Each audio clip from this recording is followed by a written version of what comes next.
Hi, folks. This is International Master John Watson, and I'm reporting for ICC on round 10 of the Tata Steel tournament, which is in the Netherlands in Vacanzee. At the top of the standings entering this round was Wesley So at 6 points, followed by at 5.5 points by Magnus Carlsen, Pavel Alyanov, and Wai Yi.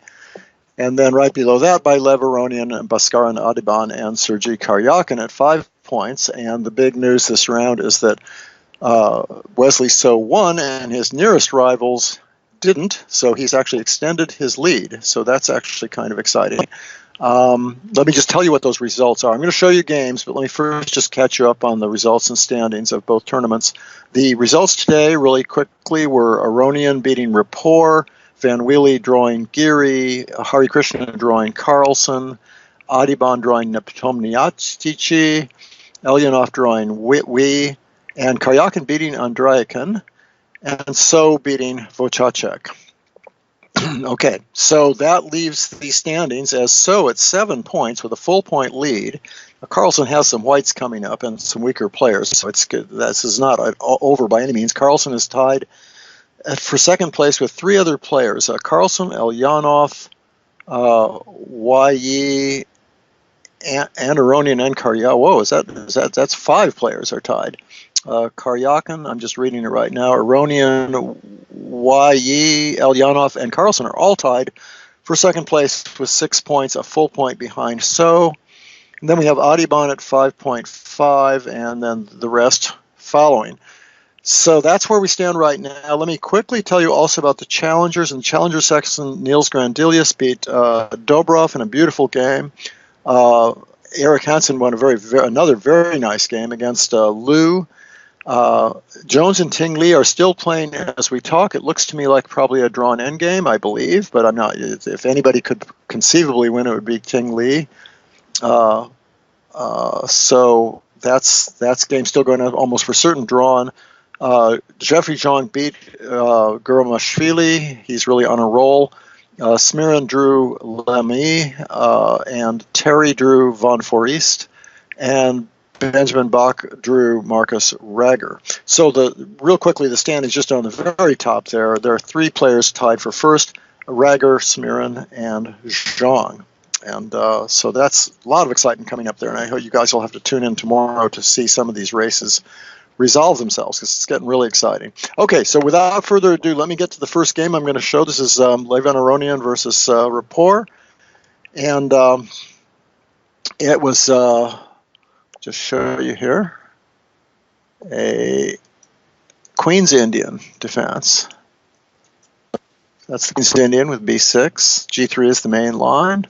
And in fact, they play an old-fashioned main line to start with. This move is just very well known. It basically is to stop Queen C2 and E4 or an early D5. And White plays probably the most important line. It gives up the bishop pair but gets a lot of space. If Black takes that bishop, the idea is White gets a lot of space. We'll get the E4 move in. So Black plays a very common move, and now White plays a move that is not the main move, but has been popular maybe in the last couple of years. It's probably the most effective idea to try to win the game or keep some complications going, and so that's what Aronian plays. And he played. Now that's a little bit of a strange move, but it does have some points. Black's thinking about playing D5, either after taking or just straight out. And when he does, if White plays C takes D5, Black can play E takes D5, and that rook will be on an open file. Or if White doesn't take it, there's going to be, or in any case, yes, if White doesn't take on D5, there are going to be lines where Black plays for E5. And because he's got the bishop on that square, he could have a knight on that square, he can have the rook on that square. So the rook is useful in that case too. So it's a bit of a strange move, but it has some uses. Black also plays in this position D6. C5 is probably maybe the most common move even. And there's also the traditional idea of playing knight takes and putting the bishop in front of the pawn so it can't advance. Bishop b4 and trying to exchange off this piece. I think White's slightly better in a position like this. Maybe I would recommend this move, which hasn't actually been played, I don't think yet. But it just has this position is actually a little awkward for black, just because, not a lot, but just because, look, if you try to get the bishop pair, and then if the bishop retreats, you're getting e4 in after all, and you have a nice advantage, nice space advantage. That's just so you know that. Okay, let's continue with the game. The game went, he attacked the center, and he tried to defend with d5. This looks like probably just a fairly poor move. On the other hand, if the knight retreats, white just attacks in the center. So what that leaves is probably this move as being best, I think. Just take that off and accept that you have maybe a slightly worse game. White's a little better here, but not much. It's just a game. This move really doesn't work out very well, this d5, because Aronian is able to capture that and then attack on e4. And now if black tries to play queen takes d4, then there's this problem of knight here check, followed by, even if the bishop had moved, followed by bishop takes, winning the rook in the corner. So this position, black doesn't have a heck of a lot of moves, and probably the best move is just here. But white is able to chase the queen. He doesn't have to play it this way, but this is a pretty easy way to play it. Then double these pawns, and temporarily white's a pawn down. But he can play either e4 or b3 first, and then e4. And maybe at first sight this doesn't look so bad, but the king is exposed. And another issue here is, you'll see this move b4 is a problem too. So just for example, knight here to protect this and protect the king generally, because there's going to be an attack over there. This kind of thing. It looks very silly and obvious, but the queen has no good squares against bishop f1. So black's extra pawn is completely meaningless here, and white has a very nice attack. That's a possibility. That kind of thing can happen. Okay, anyway, in any case, so therefore bishop takes is a better move. And white could simply take here and really have the better game, again with this threat of knight f6 check, winning the exchange in the corner. But he goes for a bigger advantage by trying to play, this move first to get indirect pressure on the queen. Now the move knight takes e4 would win the bishop, because the bishop would be pinned and e3 could follow. So the queen has to step out of the way. And now knight e4. Now black's gained by defending this bishop against threats, but he now has a tempo loss here. And white just has a really wonderful game here. If black plays here, we have this problem, knight here threatening some sort of check on h7. And if, for example, a move like, well, I guess g6 would be played. Yeah, it has to be played, really. And then you have moves like knight e4 with ideas of knight check. And if the knight comes here, then maybe we can kick this away and then play rook takes d7 and then knight f6 check. I mean, I'm not sure about the exact order here, but it all looks pretty awful. Yeah, maybe that's not exactly true. I imagine that if rook takes, you could play bishop takes. So, but let's just say you play a move like queen here, hitting this twice. You can just see how bad this is looking. Now if c6, rook takes d7. If the rook moves over, you simply take that rook takes d7, wins a piece. And if bishop takes, of course, everything's falling apart on the light squares, and white's winning material anyway. So this is a fantastic position. So you can kind of see what the problems are here for black. He's already in big trouble, is kind of what it amounts to. So he plays that move. That's the best move. And white plays a very interesting move. He tries to just get attack h7 and get an attack.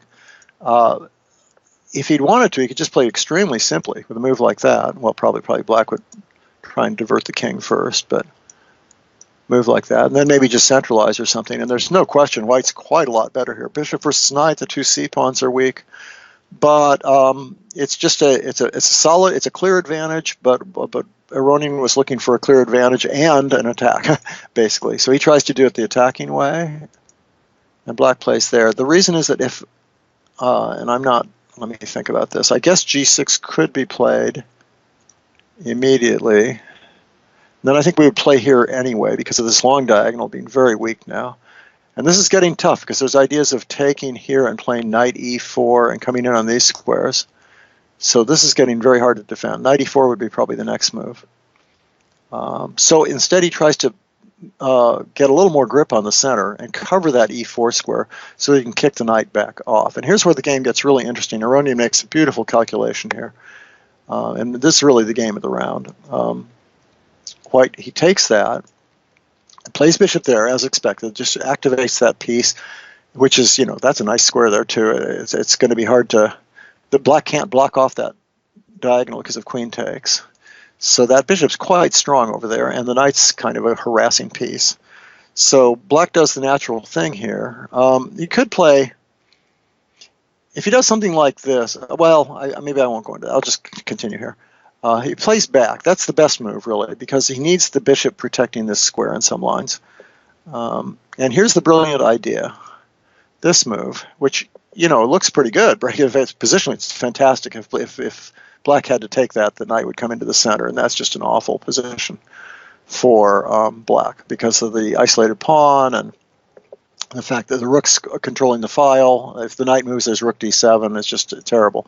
But, of course, black can play instead of that, this move, attacking the knight, and then maybe take this pawn. But anyway, get the knight out of there. And here's the combination. It's just a fantastic combination.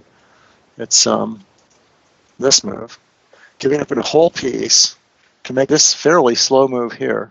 It's quite amazing. It's based on the idea that even though black has some defenders around the king, these pieces are not defending the king, and in fact, and since the knight can't go to d7 because the rook would take it, and if the knight goes somewhere else, there's rook d7 as an attacking move, and rooks on the 7th rank are huge attackers, especially when they come with a threat of f7 check. So what's maybe the first idea? One of the first ideas is queen g6. Let me go back and show you that. Is queen g6 threatening f7 check, threatening f takes g7, and threatening queen takes e8. But it's not that easy. Black plays this move. Possibly c6 was more accurate. I'll show. Maybe I'll show you that in a second. Maybe we'll just continue here. But c5 is very, very natural because it allows. In fact, it has a really good point, which is that the knight can come out in some lines, whereas that doesn't happen after c6. But the idea is to get the queen to defend going this way. Now he has the move queen f7. For example, if white played this move, there'd be a queen f7 defense. And the attack is not quite breaking through here. Actually, white would still have some pressure, but he has a piece down. Okay, so what does white do against that? This is Aronian's idea, and he had this just incredibly well calculated. If black ends up taking this, then we have this huge threat of f7 check, and there's really just nothing much to be done about that. Because this move, I should mention that if he takes this now, the rooks are going to swing over and mate that king over there. I think the best way to do that, well, here we just win it's actually even simpler than I thought. You just win the rook, and then you mate him. So he can't take that. So he has to do something about trying to keep that closed, and he does, plays that way. And white plays this move. Just crazy little, slow, wonderful little attack here. Again, the idea is to take, and this time get f7 check in. So this is just a terrific attack, and once again, this is blocking things off, so it can't really be played there. So black tries to play, takes that. It's as good as anything, probably. If he plays the natural move, knight here, which makes a lot of sense, trying to block off the attack, then white goes ahead and takes that with this idea of that check. So rook takes is almost forced because there's two passed pawns there and mating ideas. But this is insufficient because of f7 check, and then the king's too stuck in the corner over there. And what's the best way to do this? I think this move, threatening this, is the easiest. And by threatening that, I mean that if black plays something like that and you check, it's actually going to be mate because after the rook goes there, this pawn is pinned. And there's really not much to do about that position because we also have the queen coming in, for example, over here, or taking, or there's just way too many threats here. So black tries to take this, and white takes, and now the threat is just simply to take here with the rook and try and checkmate. But there's also queen g6 check is again threatened, winning a whole rook. And once again, the problem for black is that he not only can't even play knight d7, but if he puts his knight somewhere else like c6, he's going to run into rook d7. And that's unacceptable. So he plays this move, very natural and logical. But white has one more great move. They're probably a couple ways to get a good game, but there's one move that pretty much wins. Attacking here, and I suspect Aronian saw this move before he even started. That also stops knight c6, by the way. So the only way to defend the rook in the corner is to play knight a6, and that's pretty sad. There we go, because of the 7th ranked rook I've been talking about this whole time. Now if black plays a move like this, we have a move like this, and now one of the problems is that white can play a queen to either here or here and takes, and amazingly it's just very hard to stop that because that bishop on e7 is hanging. So there's actually no way to defend this. For example, if black just makes a move, say a rook move, trying to go here, for example, and get rid of that rook, then just queen d2 or e2. Don't think it matters. They both win. There's going to be mates following queen takes, or you're going to win a whole piece this way. Plus continue the attack and mate him later. So fantastic combination. It's so slow, but it's all of a sudden, well, by now it's getting pretty fast.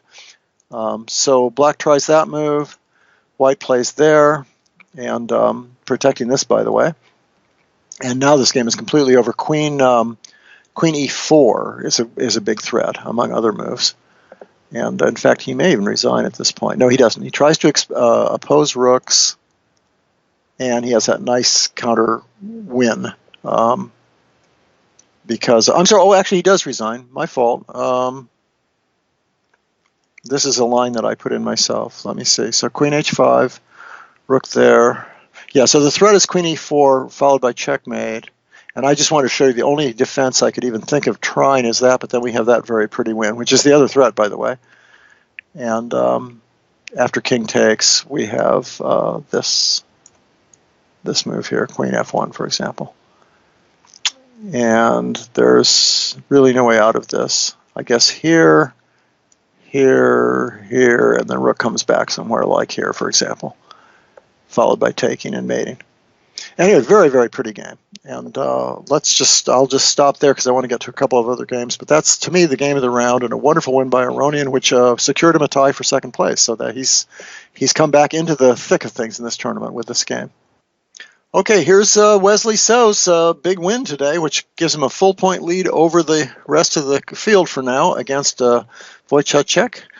And it starts out with a Catalan opening, Queen's Gambit Catalan, that's what this is. And he plays Queen c2 before castling, a little bit of a finesse. There are some reasons for doing that. I won't go into the details, but sometimes you castle and then play Queen c2. One point is if black plays, black might try to transpose now with that move, taking. And then maybe even this move, because if you play a4 now, there's this b5 trick, because these rooks are sort of hanging if you start taking, which would be a blunder. And you'll probably get back into the main line after black plays bishop b7. I'll just leave it at that. Instead of that, black plays this move, which has been played a fair amount and makes total sense, attacking in the center, especially when the queen's made an extra move. You know, early queen moves are often punishable by opening moves. And black plays this move, and that's kind of interesting. White castles, and black plays this move, and that's kind of interesting. What's been played in the past almost always has been this move. And then here, black has a lot of choices. There's knight here, there's queen here, there's e5. And you can look this all up and look up games with all this stuff. And maybe white has a tiny something. At least Aronian thinks he has something to play for in this line. So before that happens, Wojciech plays knight c6 first.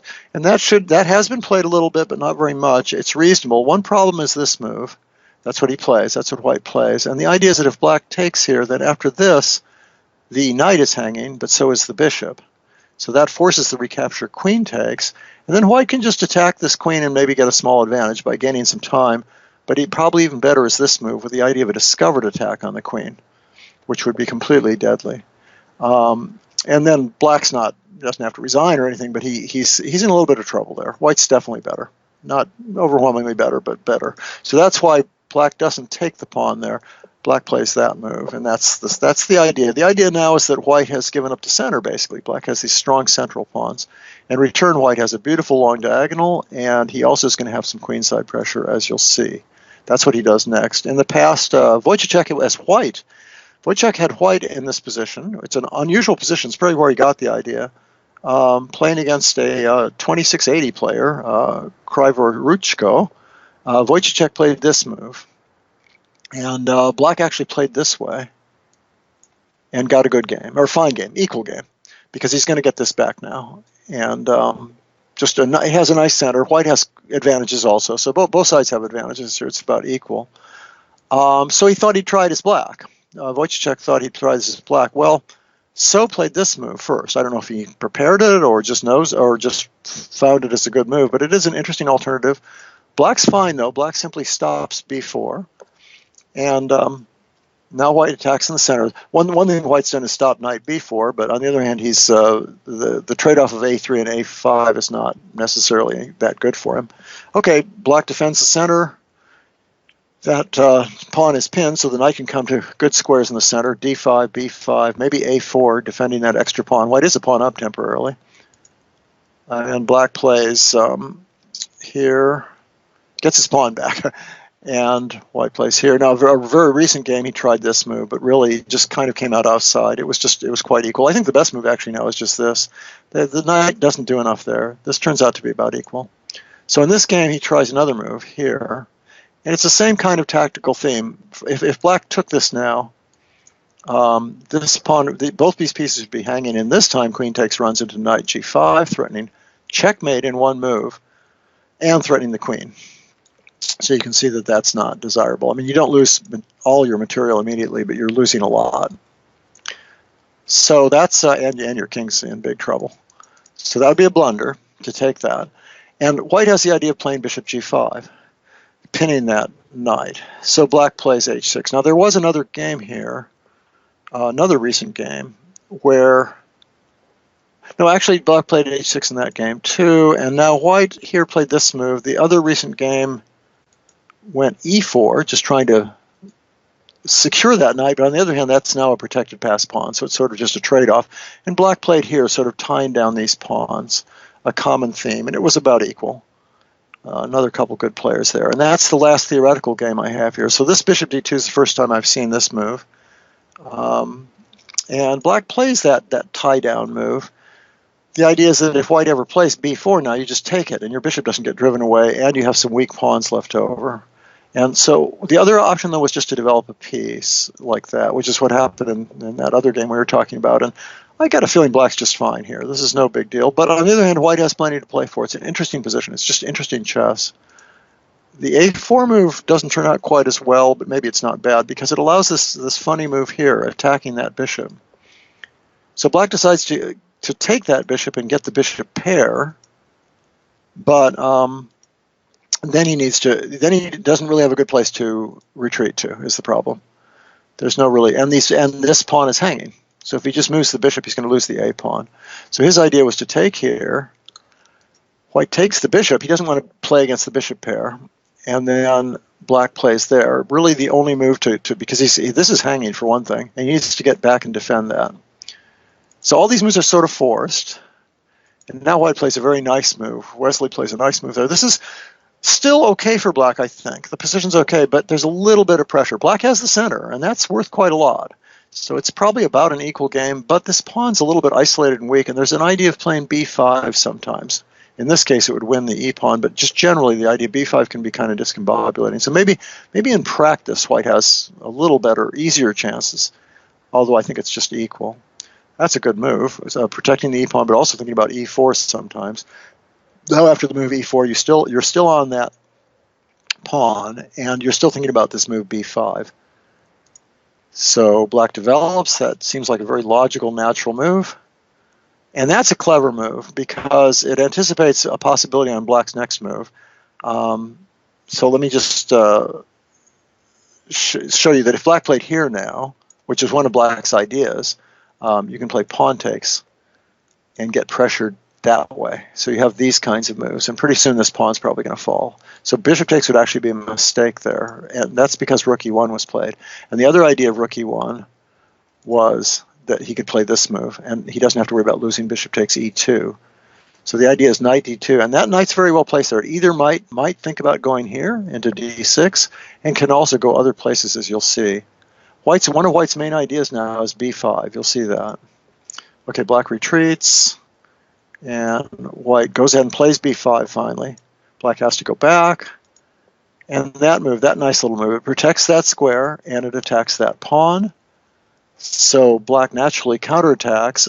If he plays knight here immediately, then he loses that pawn. Bishop takes b7. So instead he just advances in the center, and White plays this nice move, knight b3. Can't be taken because the rook's hanging. But if he doesn't take it, this pawn is now defended with the knight. So therefore White's threatening to play rook takes pawn, rook takes rook, queen takes rook, and win a pawn. And there's not too much to do about that. So really White's just basically outplayed his opponent. And just very nice positional game. Very, very nice positional game. And here's what happened. He ended up giving up this b pawn. Couldn't think of anything else to do. I think there may not be the way to play it. The best way to play it may be to give up the a pawn at some point. Just play there. But at any rate, White's much better in any case. Now, of course, bishop takes rook is threatened. So he attacks that. And at least this pawn can't advance because the queen is attacking the queen. But White can play there, which defends the queen, so that after he loses his piece. Now remember, he's temporarily 2 pawns up. Now he gets his piece back by attacking the rook and there. And he's also attacking the queen, which pretty much forces the exchange of queens. And Black's only going to get 1 pawn back of his 2 pawns. Very pretty positional game. Okay, now that's one way to get one of the pawns back. If he tried to get the pawn back, I don't know, this way or something, he'd run into this move, followed by either knight a5 or knight c5. And really, it's just as bad if he does it this way. This is still extremely strong. Threatening knight a5, for example, and b7. And the other rook could come over to c1. You could play c5, c6. So it's a winning position and a really, really terrific game. Here's how it ended. Now he plays the nice move rook c1. The idea is if bishop takes rook c8, you can't stop the pawn from... You win the rook and probably going to queen the pawn too, or win big material. Same thing here. No way to stop rook takes rook here. And the move he plays is there. Now if rook c8, that would be a huge mistake because Black would play rook takes, pawn takes, bishop takes. But White also has the idea of playing, whoops. Oh, I'm sorry, no. Well, it's not a huge mistake. What I was thinking was that this move wins here, which it does, but it's because of knight c5 coming. But actually the way he plays it is even a simpler win. This does win, after all, because of the extra pass pawn on the queen side. So that certainly isn't a huge mistake. But it's not the way to win the most material. But this is good enough, because what you're doing now is you're playing b6. And now, no matter what he does, you're playing one of these moves, and b7, and you're winning a piece. And all Black will have for it is 1 pawn. I'm a little surprised he resigned right away, because you'd think he'd sort of bring the king into the center and try. The knight wouldn't be brilliantly placed there. And he tried to just push all his pawns forward. But these are super grandmasters, and White's definitely going to win this game. There's enough pawns left on the board that White's always going to win this game. So a very, very beautiful positional game by So, and a very important game because it gives him a full point lead going into rounds where he may not be White, and also he's got people like Carlsen chasing him. So excellent game. And I'll show you. Let's look at one more game from this round's Challengers Tournament. Okay, this is the game Grandilius Dobrov from the Challengers Tournament, which I gave you the standings of earlier. Very exciting. Grandilius is doing very well. Dobrov is having a really tough tournament. This is the most brilliant game of the round, arguably in both sections, but very, very well worth seeing. I'm not going to give a lot of notes to it. I'm just going to kind of show. Now, that's an interesting move. It's been played quite a bit, as it turns out. The idea is to cover these dark squares. There's an outpost now. That's an outpost now. And also, the e5 square can be used for a knight because you've stopped f4, driving it away. You can exchange off f4. So, I mean, compare that. If you put a knight on e5 now, like maybe knight here, there'd be this f4 move. And the move Black makes stops that. Okay, but it costs a tempo, doesn't it? And it exposes Black also to an attack like this. So it's a trade-off. White plays here. So White has a nice lean development. That's not the main move, but it is a known move. People have played bishop e3 here and queen e2. This is a strange move in a way because, the bishop's trying to contest this square, but it goes the other way. So you're kind of giving up that f4 square. But look what you're doing. You're taking over that very nice long diagonal. And you're also just getting some pieces out, and you're gonna end up trying to go queenside. Okay, so black plays that move we talked about, tries to get the pseudo outpost on e5, might even have ideas of coming here and going to one of these squares. White plays here. Now there's an old Shirov-Akobian game with where black just developed, played queen c7. That's an old game. And but in this game he played h5 and counterattacked. I don't know if that turns out to be the best move. That probably isn't the best move. You could also think about just knight g6 to cover that f4 square, maybe go to that f4 square. But anyway, he tries to counterattack. This is a standard idea for black. I just don't think it works perfectly well. Maybe it should have worked, but it didn't come out right. White plays a very interesting change of structure here. The idea, by the way, first idea is if he does something like this, the queen is in. That's not good. All the dark squares are following, and white can't castle queenside, and big problems happening. Or even just taking is a pretty good move too, I think. But or even rook g8 is a good move too. So it's not like black's giving up a pawn. But anyway, white finds a really nice way to change the pawn structure here, dynamically change the pawn structure. He attacks the knight, and of course attacks the pawn too, and then he pushes that pawn. So he's sacrificing a pawn temporarily, maybe even permanently, but there's no longer that bind that we looked at. White's got much more activity and freedom in his position now. So it's a very clever little maneuver. I think it's original with this game too. So black counterattacks, that's an excellent move really. Because, for example, if white tries to get his pawn back now, black's just tearing into his position. Now white can't castle queenside. He really isn't even able to castle kingside either because there's rooks here and rooks here. The queen doesn't even have much of a good square because the knight can attack with knight. Either knight can come to g4, rook g8, rook f8. You can look at that on your own at your own leisure for a while, but you'll see that black's much, much, much better here. But that, of course, isn't white's idea. White's idea is to give up another pawn that way, and then play this move, and it turns out black can't move this knight to protect this pawn, so there's no way to protect the h-pawn, so white gets one of his two pawns back with an attack. But the action is just starting, because it looks fairly solid for black still, and he voluntarily takes because he doesn't want to lose time, because the rook was attacking the bishop. And now he castles, and he's getting ready to play maybe rook over here and attack, or maybe h5 and attack. So what's the deal here? If when you add it up here, white's a pawn down, but has very active pieces. It's very dangerous for black. Black, if he can just get a few extra moves in and get castle queenside, will have much the better game because he's got a whole bunch of central pawns, and he has one extra pawn. But he has to get out first. That's a good move, and that's an amazing move. So whether you think it's good or not, or whether it's a perfect move or not, it's certainly a very, very brilliant move and deserves high praise. The problem was that if white just played normally like that, black can play here and sort of stop white's attacking ideas, and then he can just get castled queenside, and he has a great pawn structure, actually. So black would be very happy here, and a pawn ahead.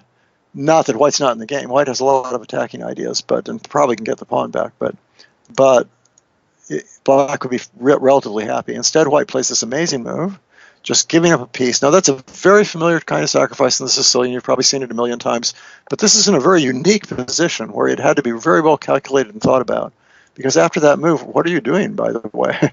And here's the idea. The idea is attack the knight first.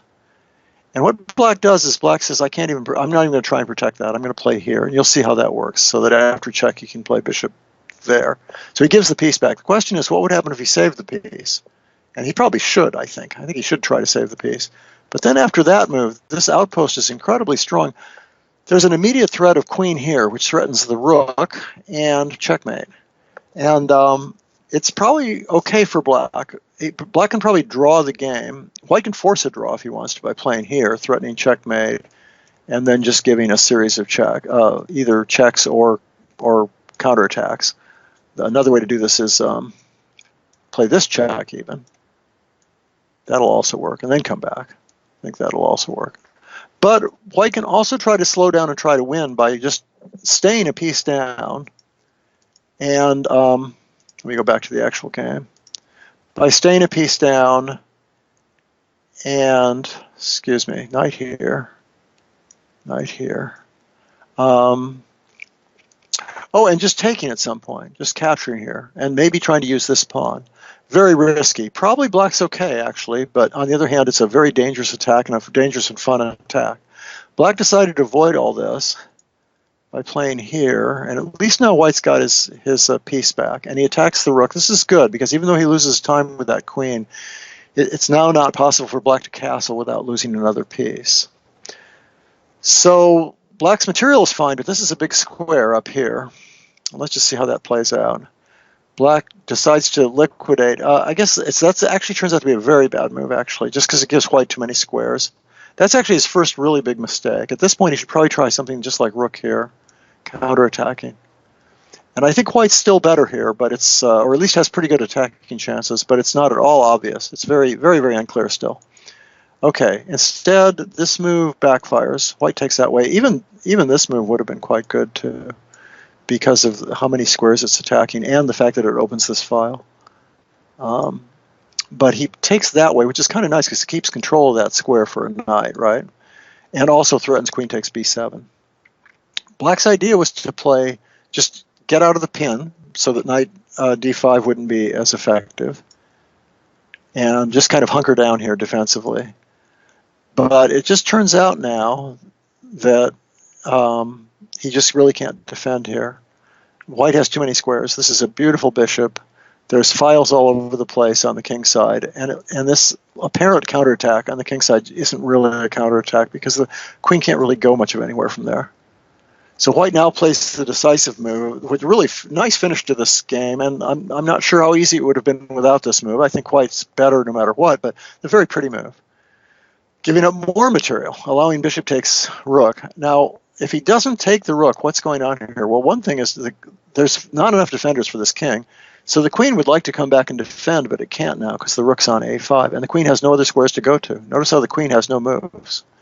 So rook d5 has that point. The other point is if black takes it, then there's really just two wins for white. I guess the simplest one is probably just taking this way, because queen takes here is going to lead to some sort of checkmate. There's no way to defend that pawn. And white still has another rook to harass the king with, so that would be just a forced win. And see what actually happened. He took a pawn, and white took the knight, just too many pieces, and then a very, very pretty move, a very nice move there. And in fact, black resigned here. First of all, there's a threat, which is just bishop takes. There's one, really easy idea. And let's say the bishop retreats. I'll just give you an idea. You can see how queen c8 is a theme. Excuse me. You can see that there's all kinds of themes here. So let me just show you one sample line. Let's say he plays here. Then one easy way to win is just to play this move.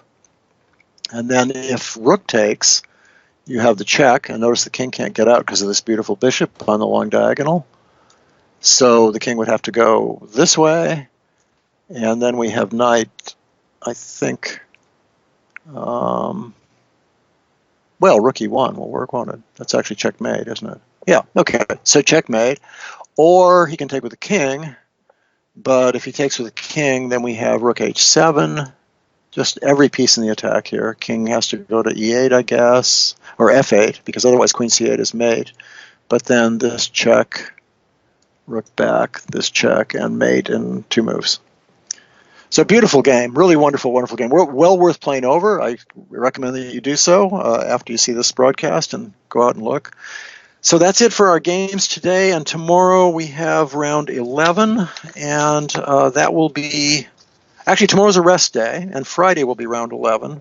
Just to give you a real quick idea of the pairings, we have, let me see, Vocacek is playing Aronian, is white against Aronian, and Andreikin is white against So. Wei Yi is white against Karyakin. Neptomniachtchi is white against Elyanov. Carlson is white against Adiban. Giri is white against Hari Krishna. And Rapport is white against Van Wheelie. So I hope to see you there and listen to our broadcast on ICC. I think this tournament's getting very, very exciting. We just have, I think, 3 rounds to go. We're getting towards the very end here. So tune in and see what happens. Thank you very much.